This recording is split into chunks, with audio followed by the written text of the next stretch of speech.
godina kibba lixa shaggar aanaa tolee keessatti waraanni faashistii biltsiginnaa dargaggoota 4 haala sukkanneessaan ajjeesuun dhaga'ame. Gabaasa qindaa'eef jaalamansiis kaayyoon. Godina kibba lixa shaggar aanaa tolee ganda dhooqat keessatti gaafa amajjii 2025 shiftoonni biltsiginnaa kanneen barcuma aangoo nam-tokkee tiksuuf halkanii fi guyyaa ifaajan maqaa hidhata waraana bilisummaa Oromoo qabdu jedhuun dargaggoota 4 haala sukkanneessaan ajjeesanii deemu maddeen arraata biyyoolessa Oromiyaaf eeran. Dargaggoonni ajjeefaman kunneen maqaan isaanii Urgii Nagaasaa, Daggafaa Dayyaasaa, dargaggoo ganna 24, Fakkaanaa Badhooshee fi Baaruu Turee dargaggoo ganna 28 ta'uun ifoomeera. Akka jiraattonni ijaan argan arraata biyyoolessa Oromiyaaf eeranitti dargaggoonni ajjeefaman kun hirmaannaa siyaasa dhaabaa kamiyyuu kan hin qabnee fi hojii dhuunfaa isaanii irratti bobba'anii kan jiraatan yoo ta'u, sababa Oromummaa isaanii qofaaf yakkamanii akka ajjeefaman dubbatu. Goleewwan Oromiyaa maratti loltoonni faashistii biltsiginnaa dargaggoota ol adeemu egeree Oromiyaa ta'an manneen barnootaa sadarkaa garaagaraa keessa qabuun sababa tokko malee ajjeesuun cinatti dirqiin ukkaamsuun gara mooraa leenjiitti erguun lola isaanii hin ilaalannetti duulchisuun karaatti hambisaa jiraachuun ragaan kun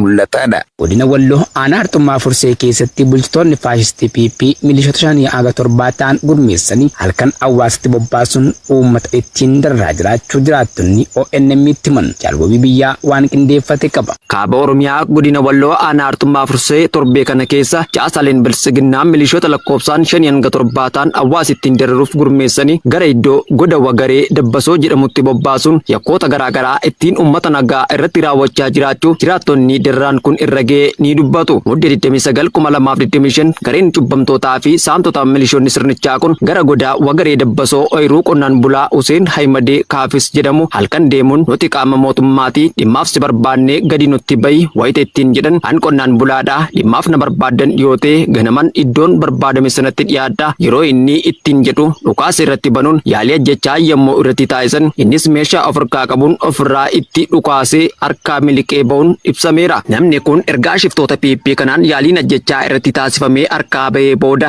caasaalee biltsiginnaa bira deemuun wayita yaalii ajjechaa milishoota isaaniin irratti taasifametti himatu ni hidhamtaa waan akkasiin dubbatiin ittiin jedhuun sodaachisanii akka ofirraa ari'an jiraattonni bakkichaa dubbisnee addeessaniiru. Milishoota PP gochaawwan badii hawaasa nagaa irratti akka raawwataniif gurmeeffamanii bobbaafaman kana keessatti kan argamuu fi dursu milishaa PP Mahammad Hussein Shumiyyee jedhamu ta'uu fi goda wagaree dabbasoo jedhamu kana keessaa milishoonni socho'aa turaniinis hawwanii fi shamarran gareen ta'anii dirqiin gudeeduu namoota harkaa qarshii doorsisanii saamuu fi jimaa namootaa caccabsanii mancaasaa turuu isaanii jiraattonni miidhaan kun irra ga'e dabaluun dubbatu. Ergamtoonni maafiyaa biltsiginnaa godina lixa shaggar aanaa Iluu Galaan keessatti namoota nagaa 2 rasaasaan rukutanii ajjeesuun beekame. Dabalata isaaf jaal yaadannoo Oromiyaa. Dhalataa godina Horroo Guduruu Wallaggaa aanaa Jaardagaa Jaartee ganda Somboo Kumii kan ta'e namni maqaan isaa Galaanaa Fiqaaduu jedhamu gaafa muddee 27/2025 osoo inni adaadaa isaa dubbisuudhaaf gara godina lixa shaggar aanaa Iluu Galaan ganda Waddeeyyii Giraanchee deemaa jiru waraanni faashistii PP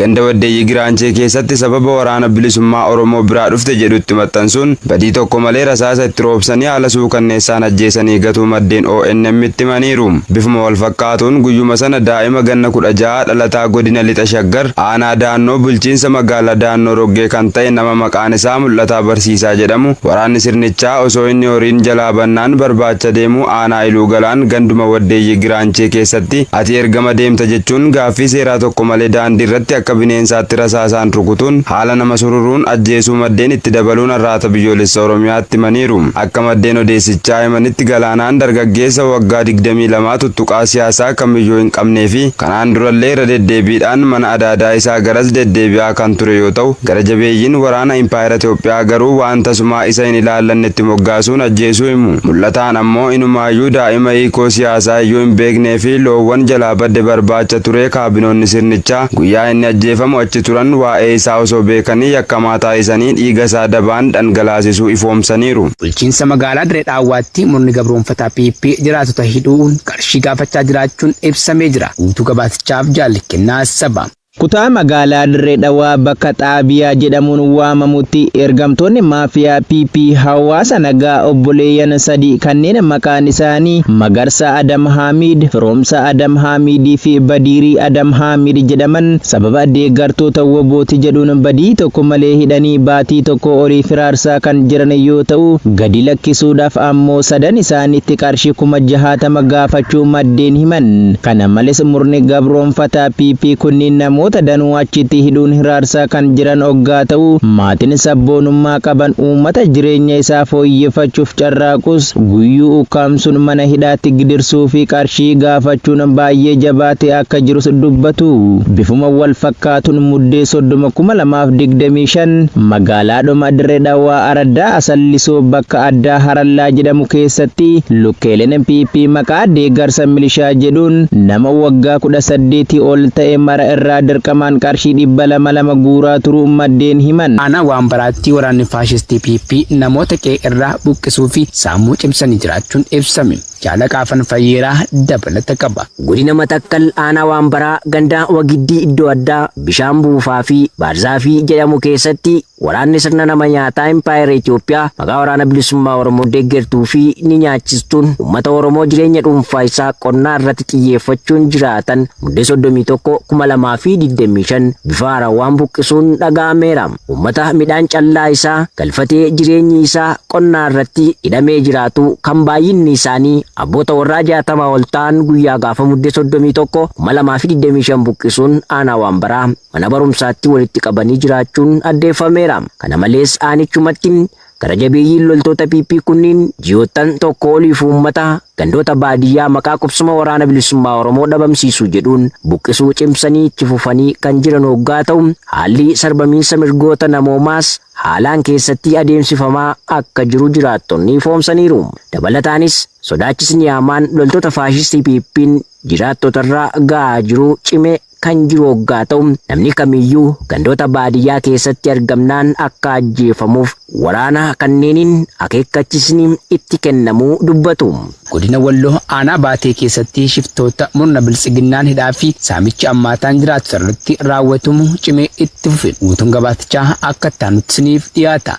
Kaaba Oromiyaa godina Walloo aanaa Baateetti hidhattoonni faashistii PP maqaa eegumsa naannoon baadiyyaa Onichaa cufaa fi daandii irra buufatanii jiran muddee 28/2025 namoota gabaaf magaalaa Baatee baaturan barii tokko malee qarshii isaanii harkaa saamuun reebicha irratti raawwatanii hidhaatti darbataniiru. Namoota nagaa gara jabeeyyii murna maafiyaa PP'n yakka tokko osoo hin dalagin saamicha reebichaa fi hidhaan irratti raawwatame keessaa muraasni maqaa arganne ganda Sallaaxxee irraa Mu'iddiin Abduu Barsiisaa harkaa qarshii 60,000 Abduu Mu'ee jalaa qarshii 35,000 Hiddee Daffaarii fi namoota ammaaf maqaan nu qaqqabin danuu afaan qawween sodaachisanii saamicha irratti raawwachuun reebaa hidhaatti darbachuu jiraattonni Onichaa ONM gabaasaniiru. Jiraattonni nagaan garee saamichaaf ijaarame Oromiyaatti bobbee ergamtoota Abiy Ahmedin saamichaa fi reebicha dabalatee hidhaan irratti raawwate kun jiruu fi jireenya isaanii mo'achuu fi ilmaan isaanii guddifachuuf kan carraaqatan malee deeggartoota paartii dhaaba siyaasaa kamiitu akka hin taane maddeen bakkichaa himuun saamtonni biltsiginnaa kun ammoo maqaa hidhata woboo qabdu jedhuun gochaa kana kan irratti raawwatan ta'uu fi akkuma aanichaatti ergamtoonni PP kun maqaa waraana bilisummaa Oromoon daldala mataa isaanii taasifachuun maatii qabsaa'ota deeggartoota wobooti quunnamtii woboo qabduu fi heeruu laatu jedhuun hawaasa raarsanii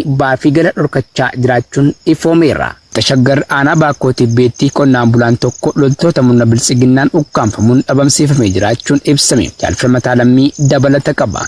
Godina lixa Shaggar aanaa Baakkoo Tibbee ganda guddina biyyaa keessatti gaafa muddee 30/2025 halkan keessa naannoo sa'aatii 5tti waraanni maafiyaa PP maqaa hidhata waraana bilisummaa Oromoo qabda jedhuun qonnaan bulaa maqaan isaa obbo Balaay Lammii jedhamu abbaa daa'ima 3 kan ta'e mana jireenyaa isaa cabsanii seenuun qabanii achi buutee dhabamsiisanii jiraachuun ibsameera. Obbo Balaay tuttuqaa siyaasaa keessaa nama hin qabne jireenya dhuunfaa isaa qofaa irratti xiyyeeffachuun maatii isaa jiraachifachuuf halkanii fi guyyaa kan carraaqqatu ta'us ammeenyummaa loltoota murna biltsiginnaan ukkaanfamee dhabamsiifamee jiraachuun isaa baay'ee yaaddessaa akka ta'e jiraattonni dubbataniiru.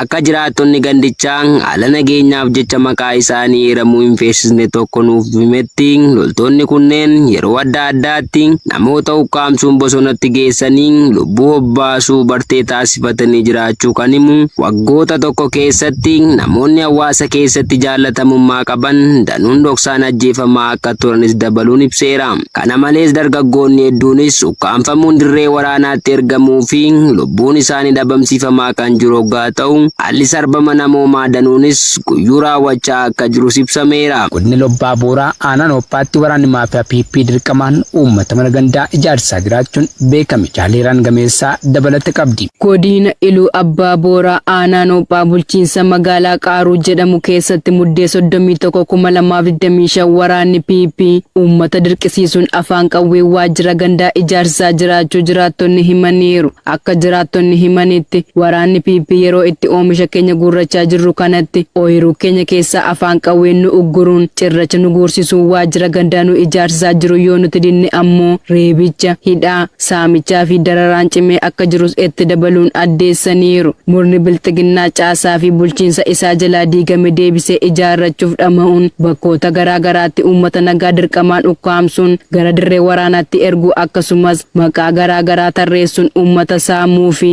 waajjira murnichaa ijaaruuf uummata rakkisaa jiraachuun ni beekama. Israa'el bara 2025 keessa gaazexeessitoota Falastiin 42 dubartoota 8 dabalatee to'annaa jala oolchitee turte jedhe gabaasni. Dabalata saaf jaalirbuu dhuga. Israa'el bara 2025tti dubartoota 8 dabalatee gaazexeessitoota Falastiin 42 to'annaa jala oolchuun akkaataa sirnaan gaazexeessitoota Falastiin irratti xiyyeeffachuu itti fufteetti jedha. Sindikeetiin gaazexeessitoota Falastiin yookaan PJS akkaataa sanadootaa fi hordoffiin koree bilisummaa sindikeetii bara 2025 keessa gaazexeessitoota Falastiin dhiiraa fi dubartoota 42 galmeessee jira jechuun PJS gabaasa isaa keessatti ibseera. Hidhaan kun kan raawwatame West Baankii guutuu Yerusaalem dhuunfatamee fi naannolee qabaman keessaa akkasumas buufata sakatta'iinsaa fi qaxxaamuraa waraanaa yeroo uwwisa dirree fi yeroo sakatta'iinsa manaa irratti. Gabaasni kun akka jedhetti bara